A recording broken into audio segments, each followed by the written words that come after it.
দর্পণ বিনোদন সবার জন্য। রবীন্দ্রনাথ কি বলেছিলেন মানে যখন এটা হচ্ছে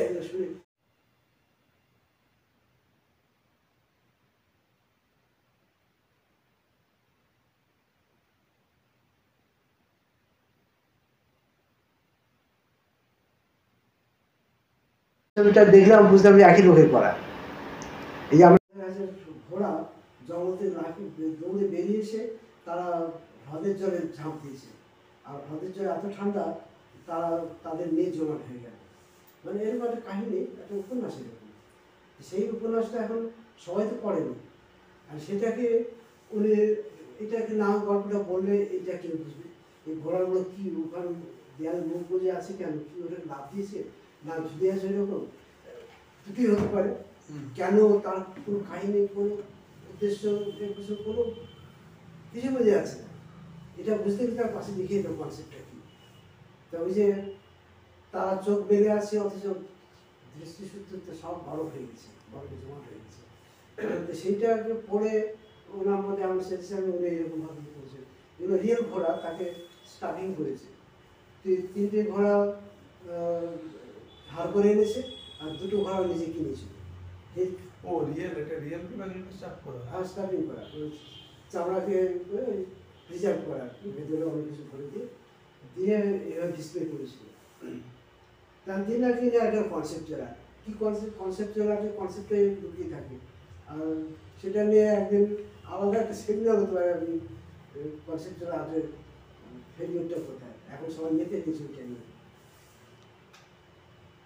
এটা মিনিমাল আর্ট, মানে এই যে সমস্ত বলছিল যে শত প্রাকৃতিক এলিমেন্টকে কমাতে কমাতে কমাতে মানুষ শিল্পীরা কোন জায়গাতে এসেছে, যেটুকু এসেন্সিয়াল সেটুকু রেখে বাকিটা পায়।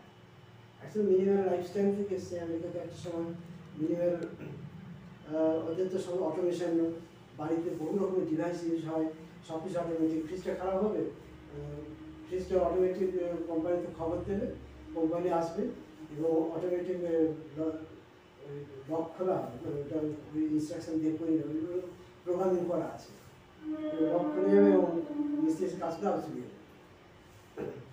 মানে এরকম, মানে প্রতিটি ব্যাপারে এরকম অটোমেটিক। আর এইটা করতে গিয়ে বহু রকম আত্মক্রান্ত সব প্রচুর প্রচুর ডিভাইস, প্রচুর প্রচুর অটো সিস্টেম, মানে জীবনকে সহজ করতে গিয়ে আরো বেশি জটিল করে, আর জটিল, মানে এগুলোকে রক্ষণাবেক্ষণ মেনটেনেন্স করতে গিয়ে ওই ভাবনা দেওয়া ফুল লাইফে সব টাইম চলে গেল। জীবনকে সহজ করতে গিয়ে, নিজের কাজকে ঠিক রাখতে গিয়ে অন্যকে করে দিচ্ছে, কিন্তু সেটা করতে গিয়ে সবই ঘুরে হচ্ছে। এই থেকে বাঁচতে গিয়ে মিনিমাল লাইফস্টাইল, যে জীবনে যেটুকু থাকে সেটুকু থাকে, বাকি সব লাইফস্টাইলটা মিনিমালিজমে এসেছিল। আর তার সেটাতে ইনফ্লুয়েন্স হয়ে মিনিমাল আর্ট, মানে শিল্পে যেটুকু প্রয়োজন সেটুকু। অ্যাকচুয়ালি শিল্পের প্রিন্সিপাল তাই, হোল ইভলিউশনটা যদি দেখা যায় এই মিনিমাল আর্টের প্রিন্সিপালই চলে আসছে। যে এই এটা উদ্বোধনের দিন অনুপরে মেয়ে গাইছিল তো, ও ঈশ্বরের গান গাইছিল, আমার শুনে খুব ভালো লাগছিল। সে ভাবনা থেকে আমি কয়েকটা কথা বলেছিলাম, সেটা দিয়ে আমরা শুরু করি। ঈশ্বর আমাদের জন্য, আমাদের সবার জন্য, সমস্ত জীব জগতের জন্য অপূর্ব পৃথিবীর রূপ, নানান রূপ রস রহস্য সব কিছু দিয়ে এই পৃথিবী তৈরি করেছে। কিন্তু তার মধ্যে মানুষ পরিতৃপ্ত হয়নি। কিন্তু এই জগতের মধ্যে সবই আছে। একটা কবিরের গান আছে, জল মে ঘট হ্যায় ঘট মে জল, বাহার ভেতর পানি পানি। মানে ঘরটা যখন জলের ডুবিয়ে দেওয়া হবে তখন তার ভেতরে জল, বাইরের জল, ঘটের অস্তিত্ব নেই। আমরা সেই আনন্দের জগতে আছি, ফলে আমরা আনন্দ বুঝতে পারি না। যখন আনন্দ ঘাটতি কোথাও হয় তখন বুঝতে পারি যে এই আনন্দ কম পড়লো, আমি দুঃখ পেলাম। কিন্তু যারা রিয়েলাইজ পারসন তারা বুঝতে পারে, রিয়েলাইজ করে সব কিছুর মধ্যেই ঈশ্বরের অস্তিত্ব, আনন্দের অস্তিত্ব। যার জন্য রবীন্দ্রনাথ বলছেন না যে আছে আছে প্রেম ধুলায় ধুলায়, আনন্দ আছে নিখিলে। এটা যারা ব্রহ্মবাদী মানুষ, যারা সব কিছুর মধ্যে ঈশ্বরকে দেখতে পান, পরমকে দেখতে পান, তারা এটা রিয়েলাইজ করে। কিন্তু মানুষ তো সেটা সবসময় রিয়েলাইজ করতে পারে না। তো ফলে মাঝে মাঝে যখন কোনো কিছু অভাব হয় দুঃখ পায় না, কিন্তু সেই দুঃখকে মানুষ আবার জয় করার জন্য নানান সংগ্রাম করে, নানান চেষ্টা করে। সেখান থেকে শিল্পীদের সৃষ্টি, শিল্পীরা ঈশ্বরের জগতের মধ্যেও নিজের জগৎ তৈরি করতে চেয়েছে। সেই জগৎটাকে যেখানে ঈশ্বরের জগতের মধ্যে যে তার অভাব পূরণ হচ্ছে না, অপূর্ণ থাকছে, সেটাকে পূরণ করার জন্য তারা যে জগৎ সৃষ্টি করলো সেটা তাদের মনোলোকে। কারণ বাহ্যিক জগৎটা অনেক বড়, আমরা এ প্রান্ত পর্যন্ত সব কিছু দেখে শেষ করতে পারবো না, কিন্তু তাহলেও তার বাইরে আছে আরও বিশাল মনোজগৎ। এবং বাহ্যিক জগৎটার সঙ্গে মনোজগতের বা শিল্পের জগতের তফাৎটা কোথায়? বাহ্যিক জগৎটা বিজ্ঞান ভিত্তিকভাবে কার্যকারণ সূত্রে গড়া। পৃথিবীতে কোনো কিছুই কারণ ছাড়া ঘটবে না। মানে একটা যদি ঘাসের পাতা নড়ে, তার পিছনে একটা কারণ না থাকলে পাতা নড়বে না। অতএব প্রত্যেকটার সঙ্গে বিজ্ঞান ভিত্তিক কার্যকারণ, একটা কারণের ভিত্তিতে কার্য ঘটে, তার বাইরে কোনো কিছু সম্ভব না। কিন্তু মানুষ সেই নিয়মটাকে, প্রকৃতির এই নিয়মে বাধা করতে চায়নি। এই নিয়মটা ভেঙে আরও কি নতুন কি করা যায়, সেই সূত্রেই কিন্তু তার সৃষ্টির জগতের উন্মেষ। এবং কবিরা আরেকটা গান আছে, দেখো জল মে মছলি পিয়াসি, মানে জলের মধ্যে মাছ আছে, তার ভেতরে বাইরে জল, হ্যাঁ, তার পিপাসা আছে। তো যতই আনন্দ রূপ রস গন্ধের মধ্যে আমরা থাকি না কেন, তবু আমাদের অন্য ধরনের পিপাসা বলতে একটা আকাঙ্ক্ষা, একটা অতৃপ্তি, অপূর্ণতা। সেই অপূর্ণতা কিসে? আমরা এই নিয়মের বাইরে আমাদের নিয়ম তৈরি করে মানুষ তার মতো করে সৃষ্টি করতে গেছে। প্রকৃতির যে সৃষ্টি, ঈশ্বরের সৃষ্টি, তার মধ্যে পুরোপুরি তৃপ্ত নয়, তার বাইরে আরও বৃহত্তরভাবে জগৎকে চাইছি। এবং সেটা প্রকৃতির যে অর্ডারটা, নিয়ম, সেটা বিজ্ঞান ভিত্তিকভাবে ফিক্সড, তার বাইরে কিছু নেই, কিন্তু মানুষ তাকে অতিক্রম করতে চাইছে। সেইভাবে শিল্পের উদ্ভব। তো আজকের বিষয়টা হলো ব্যক্তি স্বাতন্ত্র্য, ইন্ডিভিজুয়ালিটি। সেটা শুরু করার আগে ছোট্ট একটু হালকাভাবে শুরু করি। একটা প্রোগ্রামকে দিয়ে বলি, এটা কাউকে প্রোগ্রাম করার জন্য নয়। আমাদের লেসন নিতে গেলে অনেকে ভুলভাবে জানতে হবে, তবে আমরা সেখান থেকে ঠিকটা শিখব। ভুলটাকে ভুল স্বীকার করে অ্যাকসেপ্ট করলে আমি ওইখানে ভুলে রাখবো। প্রমোদ ব্যাংকে প্রমোদ থেকে লাভ দিয়ে উঠতেই হবে, তা না জগৎকে দেখতে হবে না। অর্থাৎ সেখানে সব সময় শুধু শ্রদ্ধায় জড়িয়ে থাকা, শুধু নিজেকে একটা নিয়মে আবদ্ধ করা থাকলে তার বাইরের জিনিস জানা যাবে। পার্ক স্ট্রিটে অক্সফোর্ড বুক স্টোর আছে, নাম করা দোকান। তো তারা একবার একটা ওয়ার্কশপ করেছিল মেন ওয়াটার কাপড়ে। তখন আমি আজ থেকে 5-20 বছর তো বটেই। তখন শানুল লাহিড়ী জীবিত, এবং তিনি তখনও রবীন্দ্রভারতীর ফাইন আর্টস ফ্যাকাল্টির ডিন। কারণ তিনি এসেছিলেন মানে আজ থেকে বহুদিন আগে। তা আমি ওখানে গভর্নমেন্ট থেকে ইনভাইট করেছি, আমি গেছি ওয়ার্কশপে, আঁকছি ওখানে বসে, আর বৃষ্টি ব্যাং ট্যাং হিসেবে আঁকছিলাম। তো হঠাৎ করে শানুল লাহিড়ী এসে গেলেন। তখন ওরা অ্যানাউন্স করে, সামনে এসে আপনার উনি কিছু বলবেন আজকে বিষয় নিয়ে, আপনারা শুনুন। তো উনি একটু সহজ সরল কথা বলতেন, ভালো লাগতো। বলছেন যে এই আজকের এই যে আয়োজন, সবাই একসঙ্গে বসে আঁকছে, এটা দেখে খুব ভালো লাগছে। কারণ আগেকার দিনে সত্যিকার তো প্রাসাদের যে সমস্ত কারিগররা, শিল্পীরা আঁকতেন দলবদ্ধভাবে, একসঙ্গে বসে আঁকতেন শিল্পশালাতে। গুরুগৃহ যেমন শিখতো, সব শিষ্যরা বসে তার সঙ্গে একসঙ্গে শিখতো, চর্চা করতো। কিন্তু এখন সবাই কোথায় সেলফ সেন্টার হয়ে গেছে, প্রত্যেকে যে যার বিচ্ছিন্নভাবে যে যার ঘরে কোণে আঁকছে, কারোর সঙ্গে কারোর যোগাযোগ নেই, সব বিচ্ছিন্ন। এটা ঠিক না।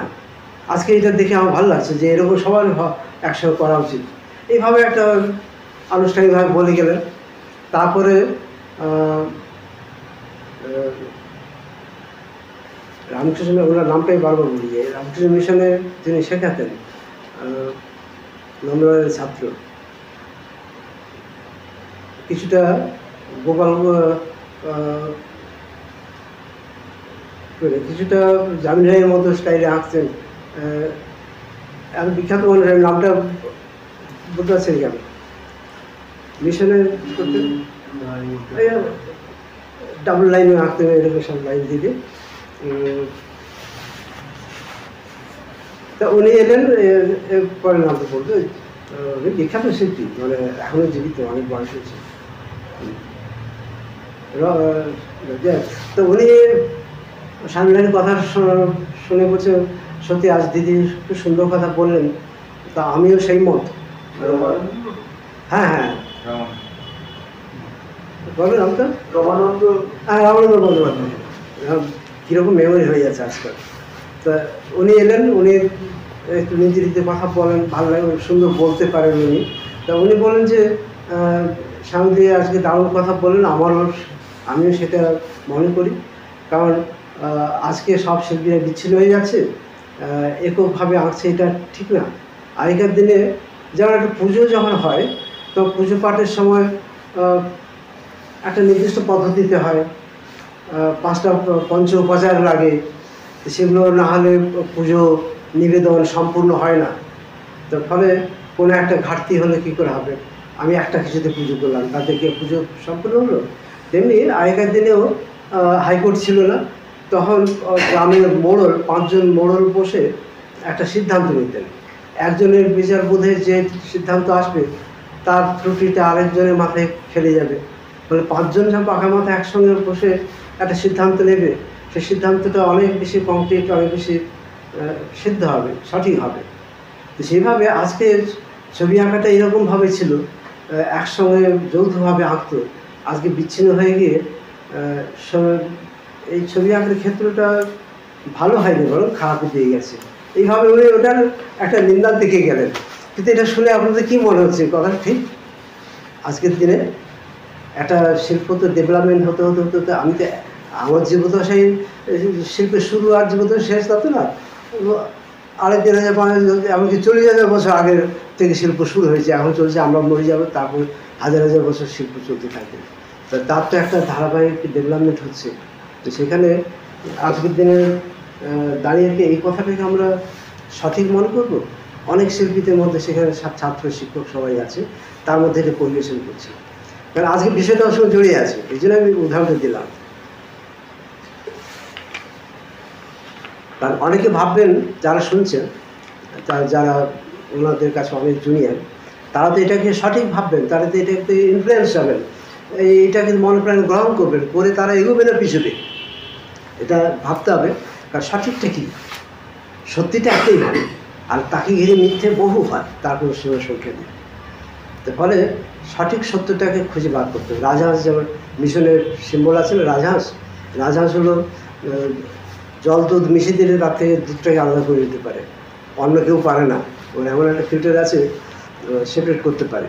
তা আমাদের লেশনটা মিশন দিচ্ছে যে তোমরা সব রাজহাঁসের মতো ফিল্টার করো, কোন সত্যটা অ্যাকসেপ্টেবল, কোনটাকে।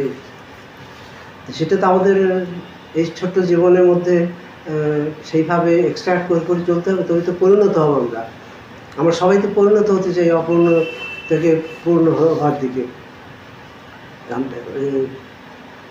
বিবেকানন্দ বলছেন না যে শিক্ষাটা কি, যে manifestation of perfection already in man. আমাদের মধ্যে যে পূর্ণতা আছে, সেটাকে, সেই পারফেকশনটাকে আমরা ম্যানিফেস্ট করতে যাচ্ছি, প্রতিষ্ঠিত করতে যাচ্ছি, এক্সিকিউট করতে যাচ্ছি। ম্যানিফেস্ট করা মানে এক্সিকিউট করা আর কি। আমাদের জীবনে, আমাদের সমাজে, আমাদের জগতে সেটাকে প্রতিষ্ঠিত করতে চাই। তো সেটি তো আমরা করতে চাইছি। সাধারণ মানুষ, শিল্পী একই জায়গায় আছে, কিন্তু একটু তফাৎ কোথাও আছে, সেটা পরে আলোচনা করা যাবে। তা এক্ষেত্রে এই যে ডেভেলপমেন্টে একদিনে হয়েছে যে গ্রুপ যৌথভাবে শিল্পচর্চা থেকে একক শিল্পচর্চা এবং ইন্ডিভিজুয়ালিটি, তার উপরে, তো সেটা নিঃসন্দেহে ডেভেলপমেন্ট তো বটে। কারণ অরবিন্দের কথা যদি আমরা বিশ্বাস করি, অরবিন্দ বলছেন, এত বড় জ্ঞানী মানুষ, বা পারসেপশনে বিশাল রিলেশনে আছেন, তিনি বলছেন যে জগতে ইভলিউশন ইটসেলফ কিন্তু একটা গ্র্যাজুয়াল ডেভেলপমেন্ট। তারই একটা সায়েন্টিফিক ডেভেলপমেন্টের যেটা নেচারে হয়েছে সেটাকে স্পিরিচুয়ালি ফিলোসফিক্যালি অবতারবাদের মতো দেওয়া আছে। দেখবেন অরবিন্দের ফিলোসফির মধ্যে এটা এক্সপ্লেন করা আছে, এই যে মিন থেকে কুর্ম, সেগুলো আমাদের ইভলিউশনেও ঠিক ওই রকম স্টেপেই হয়েছিল, ওই স্টেপে হয়েছিল। তবে জলে প্রাণীরা তৈরি হয়েছিল, জল থেকে তারা উভচর তৈরি হলো, নারায়ণের দশম অবতারটা ওইটার উপরই, ওইটার বেশ করে এটা যার কারণে বলা হয় যে কলকি অবতার যেটা লাস্ট যে অবতারটা সেটা নাকি কখনোই হিউম্যান স্পিসিস হবে না, ওটা হয়তো অ্যান্ড্রোহিউম্যানয়েড হবে বা মানে হোমোসেপিয়েন্স, এলিয়েন টেলিয়েন কিছু অলরেডি এখন এআই চলে এসেছে, অলরেডি এআই চলে এসেছে। যাই উনি যেটা বলছেন যে ইভলিউশন তত্ত্বটাকে উনি স্পিরিচুয়াল ফিলোসফিক্যালি বিশ্লেষণটা দিয়েছেন, যে বিজ্ঞান দর্শন আলাদা না, আগে দর্শনের মধ্যেই বিজ্ঞান ছিল, এখন কিছু রয়েছে। তো যাই হোক, যেটা এই যে ডেভেলপমেন্টটা বলছেন, কখনো এই যে ইভলিউশনে কখনো ব্যাকওয়ার্ড মুভমেন্ট নেই, সবসময় এগিয়ে চলা, সবসময় ফরওয়ার্ড মুভমেন্ট হচ্ছে, কখন ব্যাকওয়ার্ড হবে না, হয়নি, হবেও না, এটা অরবিন্দ বলছেন। তাহলে ওই যৌথ থেকে আজকে ইন্ডিভিজুয়ালিটি এসছে, এটা নিঃসন্দেহে একটা ফরওয়ার্ড মুভমেন্ট, উন্নত জায়গাতে এসছে শিল্পীরা। তো সেটাকে যদি আমরা এইভাবে একটা বিশ্লেষণ দিয়ে সবার কাছে পরিবেশন করি, সবাই অ্যাকসেপ্ট করে, তাহলে তারা কিন্তু অনেকখানি পিছিয়ে পড়বে। তো সেই কারণে এগুলো বিশ্লেষণটা শোনা দরকার। শুধু আর্ট হিস্ট্রি পড়লে এগুলো জানা যাবে না। আর্ট হিস্ট্রি হবে কি 40,000 বছরে আরো উন্নততর, হ্যাঁ, মানে গ্র্যাজুয়াল ডেভেলপমেন্টে এটা এসছে, এটাকে প্রথম মেনে নিতে হবে এবং খুঁজে নিতে হবে কি ডেভেলপমেন্ট, কেন ডেভেলপমেন্ট। তো এটাই আজকে আমার বিষয়। তা আমি তথ্যগত দিক থেকে না, ছবির দিক থেকে দেখি। ধরুন এই ধরনের এই যে মূর্তি, এটা কোনো সময় তো হয়েছে গ্রিক রোমান, হ্যাঁ, ইন্ডিভিজুয়ালি করেছে এই মূর্তিটা, যেটা এটা ইন্ডিভিজুয়ালি একা একটা আর্টিস্ট, সে একজন আর্টিস্ট করেছে। হ্যাঁ, তা আমি আরেকটা যৌথ জায়গাতে আসি। যেমন মন্দির টন্দির যখন হয়েছে, মন্দিরে তখন তো একটা মন্দির 200 বছর ধরে হয়েছে। তো 200 বছর ধরে তো একজন বানায়নি, এক গোষ্ঠী শিল্পী বানায়নি, কয়েক জেনারেশন, 100 গোষ্ঠী শিল্পী, বড় 50 বছর, মানে তার কাজ করার মতো স্কিল ডেভেলপ করে, এবার কাজের শুরু থেকে মৃত্যু পর্যন্ত 50 তো হবে না, আর কম হবে। তো যাই হোক, একটা জেনারেশন ধরে আমি 50 বছর, তাহলে 200 বছরের মধ্যে 4টি জেনারেশন মিনিমাম তো লাগছে। তাহলে এই যৌথ যারা করছে তারা তো এক শিল্পী করেনি, এক সময় করেনি। তারপরে আমাদের দেশে যে মন্দির যেভাবে তৈরি হয়েছে, এই যে উড়িষ্যা মন্দির ধরা যাক, একটা স্টেপ তৈরি হলো, বালি ভরে দেওয়া হলো, এবার পাথরগুলো আনবে কী করে, এমনি আকাশ ছড়িয়ে দেওয়া যাবে না, তাকে বয়ে আনতে হবে। তখন তো এত হাইড্রো সিস্টেম ছিল না, ক্রেন ফ্রেন ছিল না, আর ক্রেন হলে নিচ থেকে ওই উপরে তোলাও যাবে না, ডুমরা সিস্টেম যে হাইট, তো তখন বালি ভরে দেওয়া হতো। এবার তার উপর দিয়ে রোল করে হোক, যে নানান সিস্টেম ওটাকে, মানে গাছের গুঁড়ি ফেলে তারপর পাথর ফেলে টানতো, মানে কাঠের গুঁড়িগুলো রোল হতো, এইভাবে চলে আসতো। এইভাবে ওই লেভেলে এসে আবার সাজালো, আবার কাটলো, তাকে 50 মিনিট কাটলো, আবার ওইটা কমপ্লিট হলো, তারপর আবার তারপর স্টেপ। যখন সেকেন্ড স্টেপে হচ্ছে, তখন প্রথম স্টেপটা চাপা পড়ে গেছে, কেউ দেখতে পাচ্ছে না কী আছে ওখানে। তো তাহলে এটা করছে কী করে? এটা তো একটা প্ল্যানিং প্রথমে কেউ করেছে, তার প্ল্যান অনুযায়ী যেমন যেমন ডিরেকশান আছে সেইটা ফলো করে গল্প করে যাচ্ছে, আগের কাজটা পরে কেউ দেখতে পাচ্ছে না। কিন্তু মন্দিরটা তো আস্ত সুন্দর একটা প্ল্যানিং পরিকল্পনা মাফিক, নিচের সঙ্গে উপরে সামঞ্জস্য রেখে তৈরি হয়েছে। তো সেখানে যৌথভাবে কাজ করছে ঠিকই, কিন্তু একজনের কাজ হচ্ছে ওটা, যে মাস্টার প্ল্যানার, যিনি পুরোটাকে পরিকল্পনা করেছেন, তার প্ল্যানে এটা হচ্ছে। কিন্তু এবার করা যাবে যে প্রত্যেকটা শিল্পী যে কার্ভিং করেছে তার নিজের স্টাইলের হচ্ছে না, কারণ সেখানে প্রচলিত যে স্টাইল, যে ডিরেকশান দেওয়া আছে, যে নিয়ম নীতি দেওয়া আছে, সেইটাকে ফলো করে করতে হবে। প্রত্যেকের স্কিল আছে, কিন্তু স্কিলটা ওই ঘরানাটাকে ফলো করে যাচ্ছে। ওখানে ইন্ডিভিজুয়ালকে পাচ্ছি না আমরা, কিন্তু প্রতিটি শ্রেণী হাতুড়িতে একটা লোক দিয়েছে, নিচে যে শ্রেণী হাতুড়িতে কাজ করছে উপরে যে দুটো ভিন্ন লোক। তো সেক্ষেত্রে বহু লোক করেছে, কিন্তু একটা ঘরানা একটা স্টাইলকে ফলো করে। কিন্তু তার পরের দিকে এসছে ইন্ডিভিজুয়াল আর্ট, কুষাণ গুপ্ত, মৌর্য কুষাণ গুপ্ত পুরো চলেছে এইভাবে একটা স্টাইলাইজেশন কাজ, ঘরানা ভিত্তিক। মুঘল পিরিয়ডে এসেও তাই দেখা আছে। মুঘল পিরিয়ডে হয়তো ওখানে চিত্রশালাতে দু একজনের নাম পাওয়া যাচ্ছে, কিন্তু সবটা কোনটা কার সেটাও সবসময় পাওয়া যায়নি। যদি আমি এটা নিয়ে রিসার্চ করিনি, কারণ সিগনেচার আছে কিনা সে দেখতে হবে সব কিছু কিছু, কিন্তু যাই হোক দু একটা নাম পাওয়া যায়, সেটা ইতিহাসে তথ্যভিত্তিক হোক আর সিগনেচার সম্ভবত করেনি কেউ, তথ্য হিসাবে যা পাওয়া যায়। কিন্তু তার পরবর্তীকালে যখন মোগল সাম্রাজ্য ভেঙে গেল, তারপরে আঞ্চলিক শিল্প, আঞ্চলিক যে রাজা টাজাদের, সুলতান রাজাদের যে সমস্ত প্রাসাদ ছিল, সেখানে প্রাসাদ যে কর্মশালা, সেখানে কিছু কিছু কিছু কাজ করছে, মুর্শিদাবাদ কলামহান্তে এরকম একটা জায়গা। তারপরে এসে গেল ইন্ডিভিজুয়াল আর্ট, মানে রবি বর্মা তার মতো কাজ করছেন, অমিতা সেদ্দুর তার মতো কাজ করছেন, এদিকে অবনীন্দ্রনাথ তার মতো কাজ করছেন। একক শিল্পীর কাজ তখন এগুলো ভেঙে যাবে, সেগুলো ইতিহাসের তথ্য। কিন্তু এই যে একক শিল্পীর কাজ, এটাকে কি উন্নতি না অবনতি কি বলবো? কারণ আমরা আমাদের ভেতরে কিন্তু আমরা শুধু শিল্প দেখি না, শিল্পীকেও খুঁজি যে কে করলো এই সুন্দর কাজটা, কে করলো। মন্দিরে যখন যাই তখন এখানকার শিল্পীরা কারা ছিল, এখানকার শিল্পীরা সব আলাদা আলাদা, আমরা শিল্পীকে জানতে চাই আমরা। কারণ এই যে কে করলো, শুধু শিল্পটা দেখে আমরা স্যাটিসফাইড হই না, আমরা আজকের দর্শক, আমরা তার শিল্পীকেও জানতে চাই। কিন্তু জানার স্কোপ যেখানে নেই, সেখানে কিছু করার নেই, আমরা সেটাকে পাই না।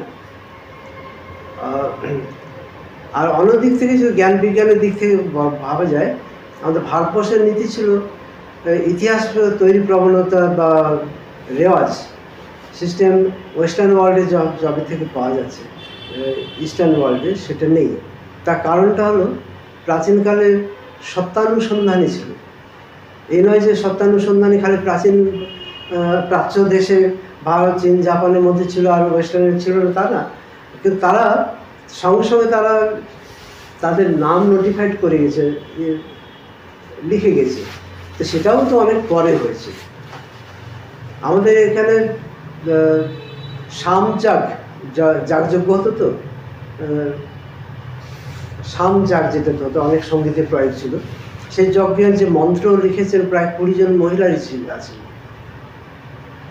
মানে আমাদের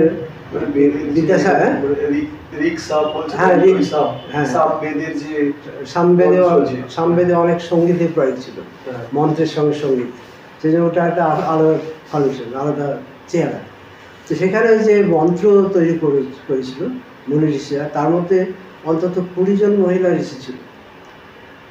অথচ বিদ্যাসাগরের সময়, বিদ্যাসাগর যখন সংস্কৃত কলেজের প্রিন্সিপাল, তখন ছিল কি এমন একটা সামাজিক পরিস্থিতি পাল্টে গেছে, মেয়েদের সংস্কৃত পড়া নিষিদ্ধ।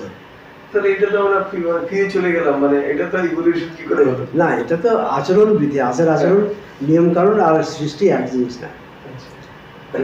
সৃষ্টির মধ্যে। তা যাই হোক, যদি কেউ ভুল পথে এগোয়, এই যে রামানন্দ কথা শুনে আজকে ছেলে কেউ বলি না, এই সব ওয়ার্কশপ করি আর আঁকি, ওটা দেখবো এটা দেখবো, সবটা মিলে সবাই মিলে একটা আঁকবো, বিশাল ক্যানভাস সবাই মিলে আঁকি, সেটা তো ঠিক করে ভুল করে সেটা আলাদা কথা। কিন্তু আজকে দর্শক কি চাইবে? আজকে দর্শক ইন্ডিভিজুয়াল আর্ট চাইবে, প্রত্যেকে তার নিজস্ব সৃষ্টিকে চাইবে। হ্যাঁ, এখন তো সেই যুগে এই যে বিদ্যাসাগরের সময় মেয়েদের প্রবেশ নিষেধ ছিল, মানে তাদের তো সংস্কৃত পড়া বলা তো বারণই ছিল, হতো না। এমনকি সংস্কৃত সাহিত্য তখন সংস্কৃত সাহিত্য লেখা হয়েছে, মেয়েদের ভাষাটা প্রাকৃত আর পুরুষদের ভাষাটা সংস্কৃত, মানে মেয়েরা সংস্কৃত বলবে না। গ্র্যাজুয়ালি এগুলো চেঞ্জ হয়েছে, কিন্তু যখন মন্ত্র তৈরি করেছে বৈদিক যুগে 20 জন মেয়ে মহিলা ঋষি 20 জন মন্ত্র দিয়েছে, মানে পুরুষরা কতজন ছিল সেটাই বলতে পারবো না, কিন্তু 20 জন মহিলা ঋষি ছিলেন ইনভলভ ওর মধ্যে। অথচ গ্র্যাজুয়ালি সামাজিকতা বদলাতে তার কঠিন নিয়ম টিয়ম তৈরি হতে হতে হতে এই জায়গাতে এসছে।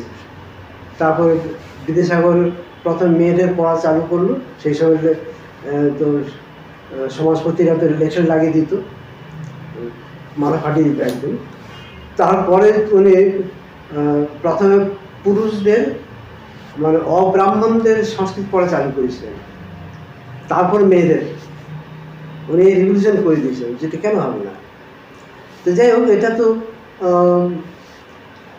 যখন যেভাবে নিয়ম গড়ে ওঠে সেইভাবে সমাজ চলে, কিন্তু সৃষ্টির নিয়ম তো তার না।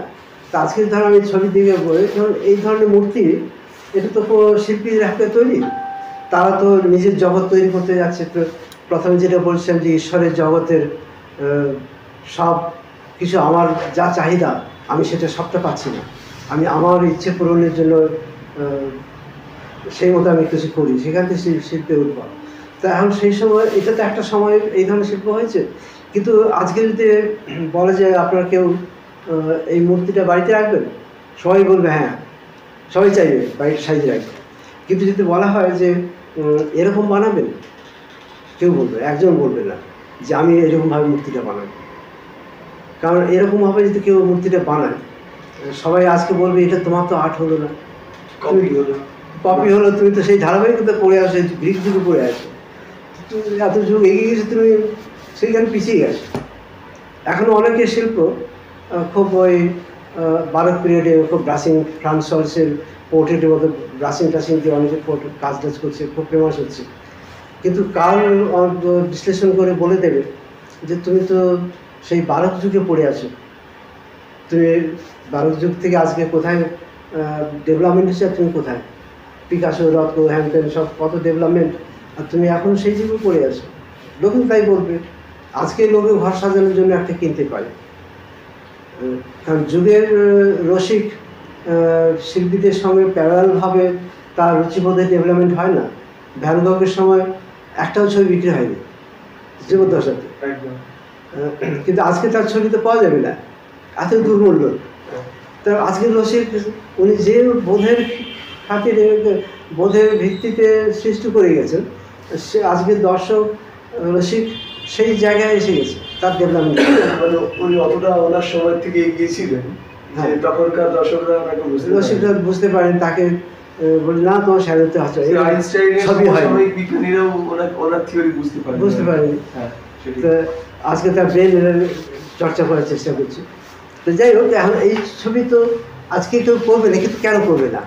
করবে না এই কারণে আজকে শিল্প চর্চার যে ভাবনা চিন্তা, শিল্প চর্চাকে কেন্দ্র করে শিল্পীরা যা চায় এই ধরনের শিল্প চর্চার মধ্যে সেটা পাবে না। কারণ এটা ঈশ্বরের যে সৃষ্টি তাকে কপি করেছে, প্রকৃতির মতো হয়েছে। এখানে শিল্পীর কিছু নেই, নিশ্চয়ই আছে কিছু। সে একটা বিশেষ ভাবভঙ্গির মধ্যে একটা সুন্দরকে পেয়েছে, একটা বিশেষ এক্সপ্রেশনকে দাঁড় করাবার জন্য এইভাবে কম্পোজিশন করেছে, তার ওইটুকু। কিন্তু সেই প্রত্যেকেই যেটা বানালো সেটা ঈশ্বর যা তৈরি করেছে তাকে, মানে প্রকৃতিতে যা আছে তার মতো করে প্রকৃতির কপি করেছে, হুবহু কপি। তার স্কিল যে মানে অনবদ্য, সেটা নিয়ে তো কোনো কথা হবে। স্কিল মানে এটা এত অনবদ্য ভাবে এটা পাথর যে কেউ পারবে না, এটা এটা স্কিলটা তো নিয়ে কোনো বিশাল স্কিল না হলে এই যে একটা আসতে এই জিনিসটা হবে না। এত সুন্দর এই দারিদ্র এর মধ্যে একটা পাথরের মধ্যে আনা। এখন যদি পৃথিবীর সমস্ত কোটি কোটি শিল্পীকে এক জায়গায় করা যায়, তারা কিন্তু একটা টাইম লাইনে দাঁড়িয়ে আছে। যদি দেখা যায় যে একেবারে বহু আগে পরে না বলে আমি পরিণতির দিক দিয়ে যদি সাজাই, মানে কোনটা রিয়েল, কত কী মানের সৃষ্টি, সেইভাবে যদি আমি সাজাতে চাই, তাহলে মহামানবের মানুষ যে সৃষ্টি যে জায়গায় দাঁড়িয়েছিল, এটা সেই জায়গায় নেই, অনেকটা পিছিয়ে আছে। আর সেটা সবাই নিশ্চয়ই বুঝতে পারছে কোন জায়গায় পিছিয়ে আছে।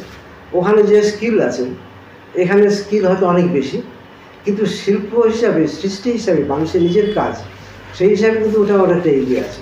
অথচ সেটা তখন ভাষা আসেনি, মানুষের অনেক কোনো অ্যাক্টিভিটিস ডেভেলপ করেনি। মানে ওটা অনেক স্যার এগিয়ে আছে বলছেন নাকি, মানুষ যেটা এক্সপ্রেস করতে চাইছে সেটা হয়তো করতে পারেনি গভর্নমেন্টের সময় নাকি সেটা, মানে আমি আঁকাটা অসম্পূর্ণ প্রাকৃতিক মানে ন্যাচারাল যেটা দেখি আমরা তার সঙ্গে মিলছে না, তার সেটা হয়তো উনি ইচ্ছাকৃতভাবে করেননি, ওনার হয়তো স্কিলের না, আমরা বলি যে সে যা পেরেছে তাই করেছে, যা পেরেছে বলি, কিন্তু হ্যাঁ, স্যার যেটা করতে চাইছে আজকে সেটা করতে পারছে। একটা শিশু যখন আছে তার আঁকাটা হয়তো ন্যাচারাল হচ্ছে না, সেটা কিন্তু সে ইচ্ছাকৃতভাবে করছে না, সে যেটা করতে চাইছে ওটা পারছে না বলে করছে ওটা। মানে আমি সেটার সঙ্গে যেন না ভুল হই, যখন একজন সে যেমনটি পেরেছে তার হাইয়েস্ট চিন্তাতে করেছে, তার হাইয়েস্ট এবিলিটি দিয়ে করেছে, সে যেমনটি চায়, যেমনটি পারে, যা সবটা মিলিয়ে সে এটা করেছে। কিন্তু যখনই তা বলবেন তার একটু বড় হলে তার ছবিটা অনেক চাইল্ড আর্টকে তো অনেক সুন্দর লাগে, এখন অনেক ছবি অনেক ক্রিয়েটিভ লাগে, কিন্তু একটু বড় হলে কেন হয় সেটা অন্য চর্চা, কারণ তার মধ্যে এতটাই প্র্যাকটিক্যাল সেন্স গড়ে ওঠে, তখন সে আর ওইটাকে নিজের ওই ইচ্ছেটাকে বিসর্জন দেয়, ভাবে ওইটাকে যে অনেক ভালোবেসে করেছিল, তখন সেখান থেকে ভালোবাসা হারিয়ে যায়, বলে না এটা আমি পারিনি, আমার হওয়া উচিত এরকমটি, ওটা হয়নি। তার বিচারবোধরা বাবা মারাও চাপিয়ে দিই, বাবা মা বা আশেপাশের শিক্ষকরা সব মিলে তার যে ন্যাচারাল করো, এরকম গাছের পাতা তো এরকম নয়, তার কাছে প্র্যাকটিক্যাল সেন্সটা এমন জেগে ওঠে, বড় হয়ে যায়, পরিণত হয়ে যায়, সে তখন ওইটাকে হাইয়েস্ট ভ্যালু দেয়, আর নিজের এবিলিটি যেটা ছোটবেলা করেছে সুন্দর কাজ সেটাকে বিসর্জন দেয়, সে সেটাকে নেগেটিভ অর্থে দেখে, সেই কারণে হয় না। তা না তো ওই কাজটা সে অ্যাবস্ট্রাকশনের দিকে তো আরও সুন্দর এগিয়ে যেতে পারতো আজকে। আর আজকে ধরো সবাইকে তারা আর্ট কলেজে যেতে হয়নি, এত ভালো ভালো শিল্পী আছে যারা কোথাও শেখেনি, নিজের থেকে আঁকতে আঁকতে এমন কাজ থেকে অবাক হয়ে যেতে হয় যে সব শিখে টিকেও তার কাছে পৌঁছতে যাচ্ছে না। এটা তো যে যার ভেতরের প্রতিভার কার কীভাবে বিকাশ হবে, এই রহস্যপূর্ণ জায়গা, কার সেন্সটা কীভাবে ডেভেলপ হবে, এডুকেশান দিয়ে যেতে পারে, না দিয়ে যেতে পারে, তাহলে এডুকেশান নেবো না, এডুকেশানের ক্ষেত্রে তো অনেক বিচারবোধটা নিতে হবে, সেটা তো একটা দিক, এটা একটা লার্নিং দিক, একটা প্রসেসের মধ্যে যেতে হবে। আর উইদাউট প্রসেসে অনেক কিছু হয়। রামকৃষ্ণদেব যেসব রিয়েলাইজেশনের কথা বলতেন, হ্যাঁ, তো তাকে তো স্কুল যেতে হয়নি, ক্লাস 4 পড়েছে তাই যথেষ্ট, কিন্তু তার কিন্তু তিনি উপলব্ধির স্তরে এমন একটা জায়গা আছে, আমরা সব শিখি লার্নিং প্রসেসটা উপলব্ধি পাওয়াতে যাওয়ার জন্য। যখন বুদ্ধদেবকে সেই সময় উনি ডিস্যাটিসফাইড, যা জানতে চান তার উত্তর পাননি কারো কাছে, লৌকিক স্তরে কেউ তার উত্তর দিতে পারে, জরা মৃত্যু ব্যাধি কারণ কি, কেন হয় এটা, এর থেকে পরিত্রাণের উপায় কি, এটা তো বুদ্ধের মেন সার্চ। এবং সেই সময় কারোর কাছে পায়নি বলে আল্লাহর কালার কাছে সেই সময়কার বড় গুরুর কাছে গেছিলেন, গিয়ে তিনি তো সব ব্রহ্মবিদ্যাটিতে সব যা যা দিয়ে দিলেন, দিয়ে অন্য শিষ্যের থেকে বুদ্ধ অনেক এত বড় ক্ষেত্র যে তিনি বলেন যে তুমি এখন আমার থেকে বিচ্ছিন্ন হয়ে যাও, তুমি সব পেয়ে গেছো। বুদ্ধ হলো সব জেনে আমি কি করব, আমি তো উপলব্ধিতে পাচ্ছি না কিছু। তখন বুদ্ধ স্যাটিসফাইড নয়, তার কোনো প্রশ্নের উত্তর তিনি পাননি, জেনে গেছেন সব কিছু রহস্য জ্ঞান, কিন্তু বলছে শুষ্ক জ্ঞানে আমার কী হবে, আমি তো রিয়েলাইজ করতে পারছি না। যে ঠাকুর বলছে না, তুমি এখানে দেখতে চাইলে প্রহ্লাদ বলছে যে তুমি হরি হরি করো, কোথায় হরি, হরি সব জায়গায় সব কিছুর মধ্যে আছে, তো বলে আছে, তখন বলছে এই থামের মধ্যে হবে, হ্যাঁ এখানে আছে, তুমি দেখতে পারলে চাইলে পাবে। তখন বলছে লাথি মারলো, তখন দেখা গেল হ্যাঁ অবতার বেরিয়ে এলো। অ্যাকচুয়ালি যারা ব্রহ্মবাদী মানুষ তারা বলবে ব্রহ্ম সব যায়, চোরের মধ্যে ব্রহ্ম আছে, পুলিশের মধ্যে ব্রহ্ম আছে, ওখানে কোনো ভেদ নেই। ভেদ তোমার সামাজিক রীতিতে তুমি ভেদ করছো, তোমার আইন কানুন তুমি ভেদ করে দিচ্ছ, সেটা অন্য কথা। কিন্তু রিয়েলাইজেশনটা অন্য জিনিস। আমরা যে ভাবের জায়গাতে উন্মেষ করতে যাচ্ছি, রামকৃষ্ণদেব সেটা এমন একটা জায়গায় পৌঁছেন যে গঙ্গাপাড়ে কালবৈশাখী মেঘ উঠেছে, সবাই সন্তুষ্ট যে চলো তাতে চলো মেঘ উঠছে, উনি এখান থেকে অনেকগুলো বক উড়ে যাচ্ছে, এক ঝাঁক কালো মেঘে রেগেছে বক দেখে উনি যে অপূর্ব সৌন্দর্য দেখলেন, দেখে সবার ভালো লাগলো ঠিকই, কিন্তু সবাই ওই ভাবনাতে প্র্যাকটিক্যাল সেন্সটা বেশি কাজ করছে, যে তাড়াতাড়ি পালাই এক্ষুনি ঝড়টা এসে যাবে। আর উনি ওইটা দেখে এতই তন্ময় হয়ে গেলেন, ওখানে সমাধিস্থ হয়ে গেলেন। সমাধিস্থ মানেটা কি, উনি ওই সুন্দরীর ভেতর দিয়ে পরম সুন্দরকে দেখতে পেয়েছেন, যে সুন্দরকে আমার ছবির ভেতর দিয়ে আরও বৃহত্তর সুন্দরকে দেখতে চাই। এই বস্তুটা এখন আর্ট হয়ে নেই, এটাকে কী করে আর্ট করবে? অর্থাৎ এর আর্ট হওয়ার যে অপরিণতি এর মধ্যে রয়েছে, আমি সেটা পূর্ণ করতে চাইছি শিল্পের মধ্যে। মানে অপূর্ণতা থেকে পূর্ণতা, অসুন্দরকে সুন্দর করা, এটা তো শিল্পের। তো উনি তো ওইখানে দেখিয়ে দিয়েছেন যে উনি চূড়ান্ত জায়গায় যেতে পারেন, পরম সুন্দর পৌঁছে গেলেন। সেই পরম সুন্দর উনি নিজের মধ্যে ধারণ করতে পারবেন অচেতন থেকে। অচেতন হওয়ার কথাটা কি, বিশ্বরূপ দর্শন করতে গিয়ে অর্জুন অচেতন হলেন, মানে কি এই যে বিশাল একটা রিয়েলাইজেশান ধারণ করার ক্ষমতা ইহলৌকিক শরীরে নেই। সেই তার লিমিট, গ্লাস উঠছে গেলে যা হবে কি উঠছে যাবে, সেরকম আমার ধারণ ক্ষমতার বাইরে চলে গেলে চলে যাওয়াটা, রূপের বাইরে যখন ভাব যখন রূপের থেকে বড় হয়ে যায়, তাকে এস্থেটিক্যালি অ্যানালিসিস করা হয় যে এটা রোমান্টিক আর্ট। আর্টকে তিনটে ভাগে ভাগ করছে, অন্যদিকে চলে যাচ্ছে আমি, পরে কখনো এই আলোচনা হলে তখন করা যাবে। কিন্তু আবার আমি ফিরে আসি, এইটাতে কেন আমরা স্যাটিসফাইড নই, যে এর মধ্যে প্রকৃতির পরিচয়টা বেশিরভাগ, কিন্তু শিল্পীর নিজের মনের ভাবটাকে ওই একটা আকার আকৃতিকে একটা ভাবের আশ্রয়ে ওইটুকু সন্ধান করতে পেরেছেন। এই ভঙ্গির মধ্যে এই ধরনের একটা ভাব প্রকাশ করা যায়, এইটুকু সে বাঁচতে পেরেছে। কিন্তু আর দিস দ্য স্কিলটা তো মিস্ত্রির কাজ, কিন্তু তার বেশি তার দেওয়ার আর কিছু নেই, যা আছে প্রকৃতির অনুকরণ। তো সেই কারণে কিন্তু শিল্পীর ভেতরে তো শিল্পী সত্তা আছে। শিল্পী সত্তা কে শিল্পীরা নিজেদের খুঁজে বেড়াচ্ছে, যে আমি আমাকে খুঁজছি সবসময়, সেলফ নিজেকে আবিষ্কার করতে যাচ্ছি সবসময়।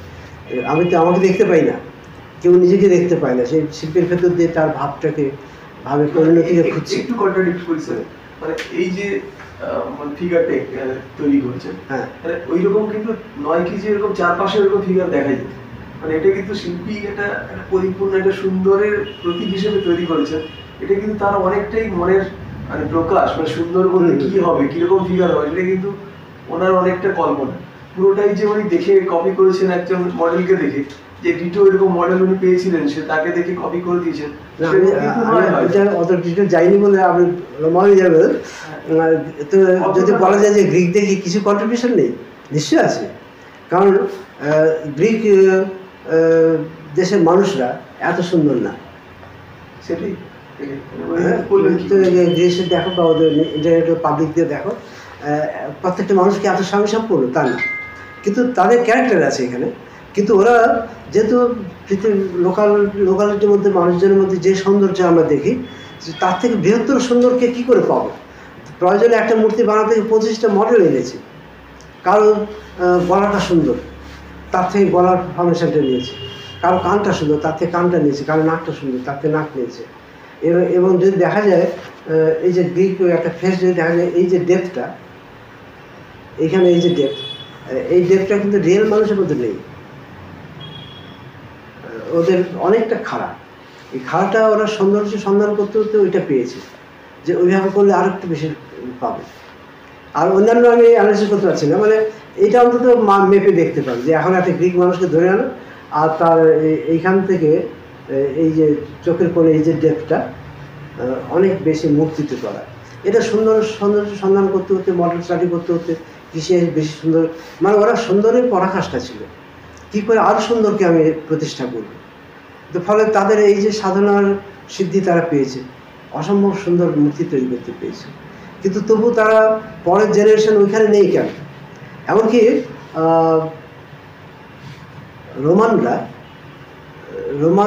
রোমানদের থেকে গ্রিক আর্ট অনেকটা ডেভেলপ, অনেক বেশি উন্নত। কোথায় উন্নত? রোমান আর্ট দেখবে, ওখানে রাষ্ট্রশক্তির যে মহিমা গরিমা, তাদের বীরত্ব, এটাই তাদের দেখানো আস্ফালনটাই তাদের সবচেয়ে বড়। যার জন্য একটা প্রবাদ আছে, দেখবে, all road lead to Rome, মানে পৃথিবীর সমস্ত রাস্তা ওই দিকে যাচ্ছে, মানে ওরাই কেন্দ্রীয়, ওরা পৃথিবীর কেন্দ্রবিন্দু ওইটা। তোমার সবাই যাই সার্চ করে ওখানে এসে পৌঁছতে হবে, এটাই তোমাদের আদর্শ, এটাই তোমাদের কেন্দ্র। মানে এটা অহংকারের প্রকাশ। মানে ওদের যে গ্রিক রোমানরা একসময় বিশাল শক্তিতে বিশাল বলিয়ান হয়েছিল, সেটার প্রকাশ, সেই প্রকাশটা ওদের যে নিজস্ব দর্শনের মধ্যে আছে, ভাবমূর্তির মধ্যে আছে, তাদের মূর্তি টূর্তি সব কিছু, পোর্ট্রেট সব কিছু মধ্যে এইটাই প্রকাশ। রাজাদের, সৈন্যদের, সেনাপতির মূর্তি, সবার মধ্যে একটা বীরত্ব, একটা বিরাট পৌরুষ শক্তির প্রতীক, এই অহমিকার প্রকাশ। কিন্তু সব এর বাইরে মানুষের মধ্যে যে আরও নানান ধরনের অভিব্যক্তি আসতে পারে, তার মধ্যে এই শক্তির থেকে সুন্দরকে তো নিশ্চয় পছন্দ করবে। একজন পালোয়ান এলো, আর একজন সুন্দর মানুষ এলো, সুন্দর মনের মানুষ, সুন্দর কথা বলছে, সুন্দর দেখতে, ওই পালোয়ানের দিকে আর কেউ তাকাবে না। শক্তির থেকে হৃদয় শক্তি বেশি, শক্তি, বুদ্ধি, হৃদয়, তিনটে যদি ভাবি, শক্তির থেকে বুদ্ধির জোর বেশি, বুদ্ধির থেকে হৃদয় বৃত্তির জোর বেশি। পেন ইজ মাইটার দেন শোট, কথাটা আছে না? অর্থাৎ আগে তখন শক্তি দম্ভে গর্বিত ছিল, কিন্তু দেখছে যে মানুষের অন্যান্য প্রবৃত্তি, অন্যান্য গুণাগুণ, সেটা যে আরও বড় হতে পারে, গ্রিক আর্টের মধ্যে সেটা তারা দেখতে পেয়েছে। নানান ধরনের অভিব্যক্তি, নানান সৌন্দর্য, নানান মানুষের ভাব, ভালোবাসা, নানান কিছুকে তারা এত সুন্দর তুলে ধরেছে। যখন শিল্পীদের মধ্যে হয়তো ছিল, কিন্তু একটা তো রাজশক্তির থাকে, প্রভাব থাকে, মানে তাদের নির্দেশে চলতে হয় অনেক কিছু। তাই যখন ওরা গ্রিক দেশ জয় করে ফেললো, তখন গ্রিক দেশের মূর্তি সব নিয়ে নিয়ে রোমে গিয়ে সব কপি করতে শুরু করলো। তারা কিন্তু আমাদের সুলতানের মধ্যে যে দাও, ভেঙে দাও, গুঁড়িয়ে দাও, নালন্দা জ্বালিয়ে দাও, ভেঙে দাও, পৃথিবীর শ্রেষ্ঠ একটা বিশ্ববিদ্যালয়, সেই যুগে শ্রেষ্ঠ সারা পৃথিবীর মধ্যে, তাকে জ্বালিয়ে দিল, ভেঙে দিল, বাইবেল বুদ্ধ ভেঙে দিল। কিন্তু গ্রিক রোমানরা কিন্তু তা করেনি। তারা শক্তি দর্পের অহংকারী জাত ঠিকই, কিন্তু তারা তার থেকে উন্নত শিল্পকে তাদের নিজের করে নিল, নিয়ে দেখবে একই দেবী, এদের ভেনাস, ওদের আকৃতিতে, এরকম সব দেখবে একই ধরনের। ওরাও পলিথিস্ট ছিল, মানে বহু ঈশ্বরবাদী ছিল, এবং ওদের ধর্মের সঙ্গে মিলিয়ে সেই মূর্তিগুলোকে কপি টপি করেছে। তার মধ্যে উন্নত শিল্পকে তারা অ্যাকসেপ্ট করেছে। কিন্তু তবুও রোমান থেকে গ্রিক উন্নত হোক, কিন্তু এগুলো সব গ্রিক আদর্শে তৈরি। হয়তো রোমান কপি হতে পারে বা গ্রিক হতে পারে। গ্রিক শিল্প প্রচুর ভেঙে টেঙেছে, নষ্ট হয়েছে অনেক, প্রচুর আর্কিটেকচার ভেঙে তছনছ হয়েছে, খালি পিলার দাঁড়িয়ে আছে, অনেক কিছু সেগুলো নিয়ে এসে রোমে সংগ্রহ করা হয়েছে, এই সব হয়েছে। আর তারা ভাঙা জিনিসগুলোকে কপি করেছে, এসব হয়েছে। যাই হোক, সেইটাকে কপির ভেতর দিয়ে বাঁচিয়ে রেখেছে। কিন্তু এটাকে তো কেউ, সবাই বলবে যে না, এইখানে আমরা দাঁড়িয়ে থাকতে পারি না। আজকে আমাদের শিল্প সম্বন্ধে অনুভূতি, ধারণা অন্য জায়গায় গেছে। আমার শিল্পকে আমি এরকম করবো না। আজকে যে কোনো আপনার যে প্রথম ঢুকেছে তাকে বলবেন আমি এরকম করবো না। একটা কপি করে সুন্দর একটা মূর্তি বাড়িতে থাকুক ঘর সাজানোর জন্য, কিন্তু আমি নিজের কাজটা এরকম করবো না। কারণ ভেতরে যে প্রেরণা, যেটা শিল্প সম্বন্ধে যে বোধ, সেখানে আমি আমার ছবি করতে চাই, আমি প্রকৃতির কপিটা করতে চাই না। এর মধ্যে কপিটাই বেশিরভাগ, শিল্পীর অবদানটা কম, শিল্পীর সৃষ্টিটা কম। সৃষ্টি, তাহলে আসতে হবে সৃষ্টি কাকে বলি? সৃষ্টি ভারতবর্ষের নাট্যশাস্ত্রে বলছে অপূর্ব বস্তু নির্মাণ ক্ষমা প্রজ্ঞা, মানে প্রতিভা হলো যা অপূর্ব বস্তুকে নির্মাণ করতে পারে, সেটাই প্রতিভা। শুধু ইন্টেলিজেন্স না, বুদ্ধি অনেক কিছু আবিষ্কার করতে পারে, বিজ্ঞান আবিষ্কার করতে পারে, অনেক কিছু করতে পারে, কিন্তু প্রতিভা পারে নতুন কিছুকে সৃষ্টি করতে, যা নেই, যা হলে ভালো হতে পারত, তেমন কিছুকে আনা, সেটাকে এক কথায় অপূর্ব। এই প্রতিভার দ্বারা যে অপূর্ব বস্তু নির্মিত হলে সেটাই আর্ট।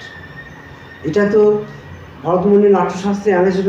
এটা তো বড় বড় মুনি ঋষি, অনেক বড় ইন্টেলেকচুয়াল দার্শনিক, তারা শিল্পীদের শিল্প দেখছে, শিল্পীর চর্চা দেখছে, দেখে তার ভেতরের ট্রুথটাকে তারা এইভাবে নথিভুক্ত করেছে। আর শিল্পীদের মধ্যে সেটাই সুপ্তভাবে আছে, নিজেকে দেখতে পাচ্ছে না। মানে ওই যে অচেন পাখি সন্ধান করছে, কিন্তু তাকে তো খুঁজে পাচ্ছি না। দার্শনিকদের এই জন্য এগুলোকে আমাদের বুঝতে হয়, জানতে হয়। আমার ব্যাপারটা উনি দেখে বলে দিচ্ছেন, তা আমি ওর ভেতর দিয়ে কিছুটা নিজেকে বুঝতে পারবো। তো সেই জন্য এটা তো সেই প্রেরণা শিল্পীর ভেতরে আছে বলেই এটার থেকে ২৫০০ বছর আমরা এগিয়ে এসেছি। এবং ওই একই প্রেরণাটাই কিন্তু ওখান থেকে, যেমন গ্রিক থেকে খ্রিস্টানের আর্ট, গথিক আর্ট ক্রমশ ওদের দেশে স্টেপ বাই স্টেপ চেঞ্জ হয়েছে। আমাদের দেশে সেরকম ভারত থেকে মানে মৌর্য, কুষাণ, গুপ্ত গ্র্যাজুয়াল চেঞ্জ হয়েছে, কিন্তু ওখানে একটা স্টাইলাইজেশন মেনটেন করতে হয়েছে, একটা ঘরানা মেনটেন করতে হয়েছে।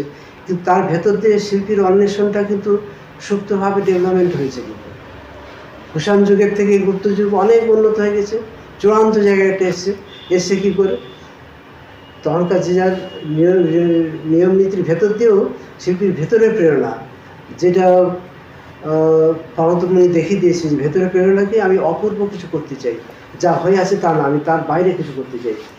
যা দেখেছি, যা হচ্ছে, যা হয়ে আসছে, তার বাইরে আরও কিছু, আরও ভালো কি, আরও ভালো কি, মানে আরও অজানা, যা আমি জানি না, যা আমি হাতে পাইনি, তাকে পেতে চাইছে।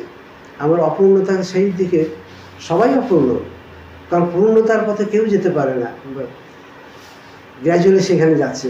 এই প্রত্যেকটা স্টেপ কিন্তু বলে দেবে আমরা একটু একটু করে কোথায়, এবং সেটাকে অপূর্বতার সূত্রে বিশ্লেষণ করতে হবে। ইতিহাস সূত্রে বিশ্লেষণ কিছুই পাওয়া যাবে না।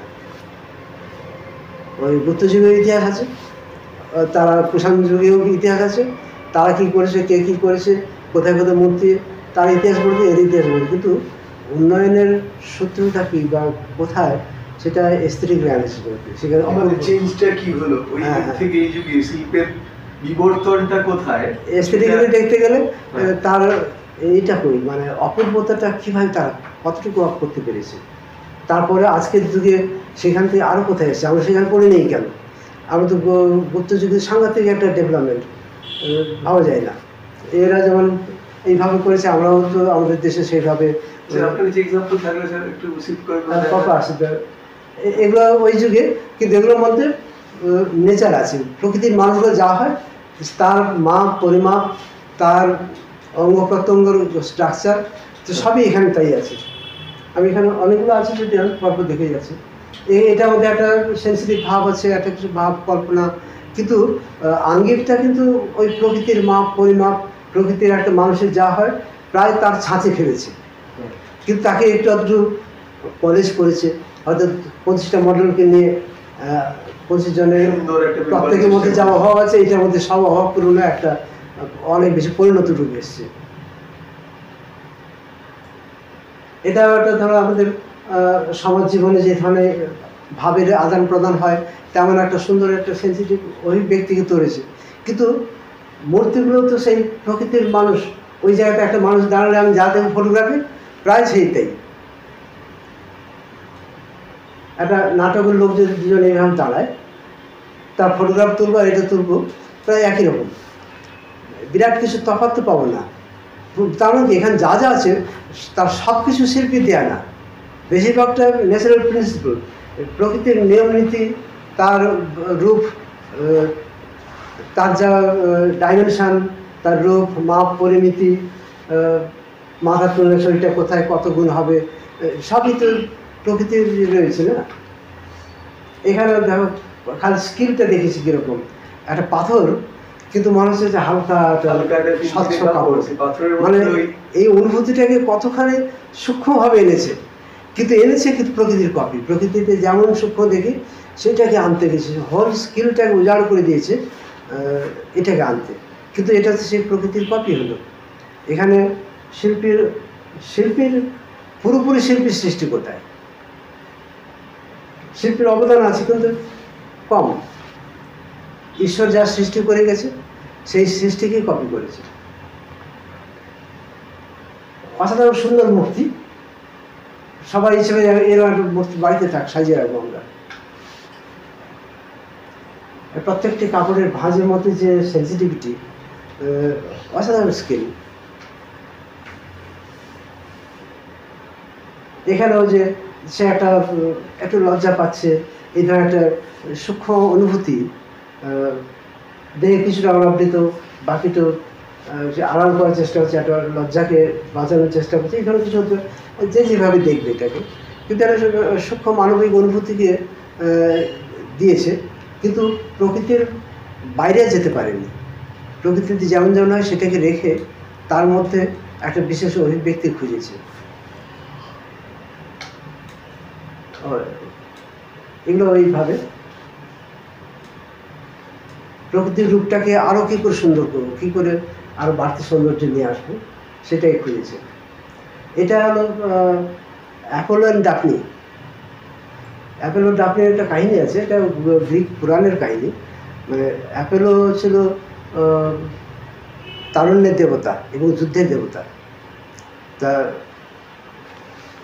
ওদের যে প্রেমের দেবতা কিউপিড, শিশু ডানাওয়ালা শিশু দেখা যায় না, তো তার হাতে থাকে তীর।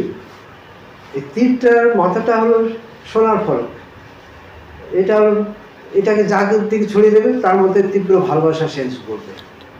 তা অ্যাপোলো এসে বলছে, অ্যাপোলো তো যুদ্ধের দেবতা, সে এসে দেখছে যে তীরের চকচকে করছে ধার দিতে বসে বসে। তখন বলছে, তুমি এটা কী করছো, এই যুদ্ধের জিনিসকে নিয়ে খেলা করছো? তখন মানে আর বাচ্চা ছেলে খেলছে এরকমভাবে তাকে বিদ্রুপ করে, ঠিক কাহিনী আর কি। তখন যে কিউপিড প্রেমের দেবতা, সে অসম্ভব রাগে জ্বলে উঠলো। কি বলে, তার দুটো তীর আছে, একটা হলো সোনার তীর ফলক আর একটা হলো কালো ফলক। এই কালো ফলকটা যদি কারোর দিকে ওই তীরটা ছুঁড়ে দেয়, তার মধ্যে তার বিপরীত সেন্স গড়ে উঠবে। মানে প্রেমের প্রতি আকাঙ্ক্ষা জাগবে, আর ওইটার দিয়ে প্রেমের প্রতি একটা তিরস্কার ধিক্কার যাবে। তখন ও করলো কি, কিউপিড এই প্রতিহিংসা নেওয়ার জন্য অ্যাপোলোর দিকে ওই সোনার তীরটা ছুঁড়ে দিল, আর নদীর দেবতার কি নাম যেন, তার মেয়ের ডাফনি, তার দিকে কালো তীরটা ছুঁড়ে দিল। এবারে ও প্রেমের তীব্র আকাঙ্ক্ষায় সামনে দৌড় আছে, কাকে পাবে, তো সামনে ডাফনিকে দেখতে পেয়ে তার দিকে দৌড়চ্ছে। সে ডাফনি তখন বলছে যে তাকে নদীর দেবতা তার পিতা তাকে বলছে, তুমি আমাকে রক্ষা করো, তুমি সমস্ত সৌন্দর্য দিয়ে আমার অপরূপ করে তৈরি করছো, সেই সৌন্দর্য আমার কাল হয়ে দাঁড়িয়েছে, তুমি তার থেকে উদ্ধার করো, আমাকে বাঁচাও। তখন ওর বাবা তখন এমন কিছু করলো যে ও তখন গাছে পরিণত হয়ে যাচ্ছে, ট্রান্সফরমেশন হয়ে যাচ্ছে গাছ, ডাফনি মেয়েটা। আচ্ছা আচ্ছা। তো হাতগুলো আঙুলগুলো সব তো ডালপালা পাতাটা হয়ে বিস্তার হলো, বা পায়ের দিকটা সব তো শেকড় বাকড় হয়ে গাছে পরিণত হচ্ছে, আর এদিকে সারা দেহ তো ছাল বাকল হয়ে যাচ্ছে, গাছে পরিণত হচ্ছে। অ্যাপোলো তখন এসে দেখছি যে এই কি, আমি যাকে এত করে পেতে চাইছি সে ট্রান্সফরমেশন হয়ে যাচ্ছে। তখন তাকে জড়িত হচ্ছে, তার বুকের মধ্যে কান দিয়ে তখনও ভেতরে স্পন্দন পাচ্ছে, এইসব তাদের কাহিনী টাইনি আর কি। তো সেটাকে সামন্ত প্রথা যখন বর্জিয়াসী ক্লাস ইটালিতে তাদের কোনো বর্জিয়াসী ক্লাস এটাকে বানাতে দিয়েছিল, বার্লিনে মূর্তিটা করেছিল বারোক যুগে। এর বিখ্যাত মূর্তি ওই বর্জিয়া ক্লাসের মিউজিয়ামে আছে।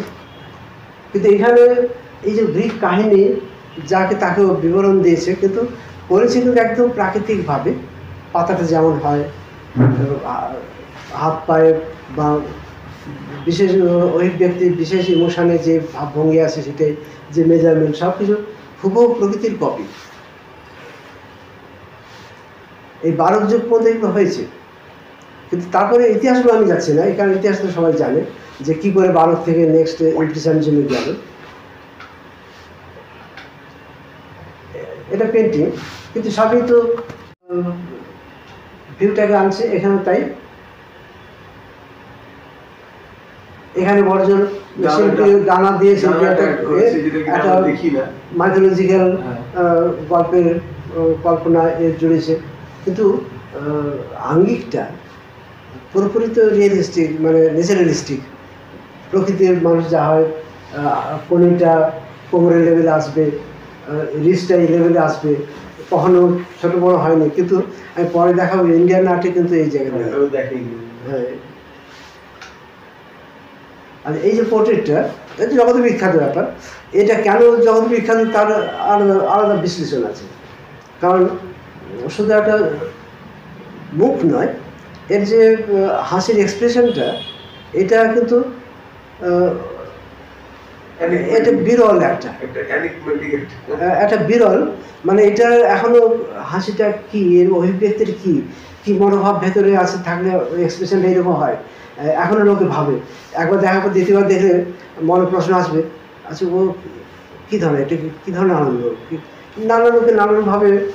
4 বছর ধরে লিওনার্দোর কাছে ছিল, তার মানে 4 বছর ধরে লিওনার্দো স্যাটিসফাইড না, রেখেছে লিওনার্দো স্কিল তো সাংঘাতিক, অনেকবার চেঞ্জ করেছে, অনেকবার চেঞ্জ বেশি করেনি, কিন্তু অবজারভেশন যে উনি যেটা চাইছেন সেটা আসেনি, তার মানে কী করলে আসতে পারে।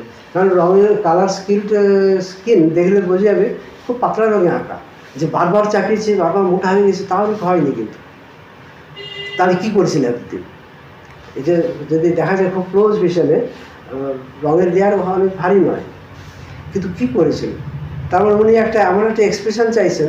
মডেল তো তার সিমিলারিটি এসে গেছে, কিন্তু কারণ ওনার স্কিল ওই যুগে তো সাংঘাতিক, তা কিন্তু ওনার মনে মনে যে ছবিটা উনি যা দেখতে চেয়েছেন, মানে এই হাসিটা অ্যাকচুয়ালি সেটা আসেনি বলে সেটা অবজারভেশন ভেতর দিয়ে 4 বছর কেটেছে, দেখছেন, মনে মনে বিশ্লেষণ হচ্ছে, কী করলে কী হবে, কী করলে ঠিক হবে। কখনো একটু চেঞ্জ করেছেন কেউ জানে না, সে করবো আর না করে ফাইনালি 4 বছর পরে যা করলেন সেটা রেখে দিলেন, হ্যাঁ ঠিক আছে।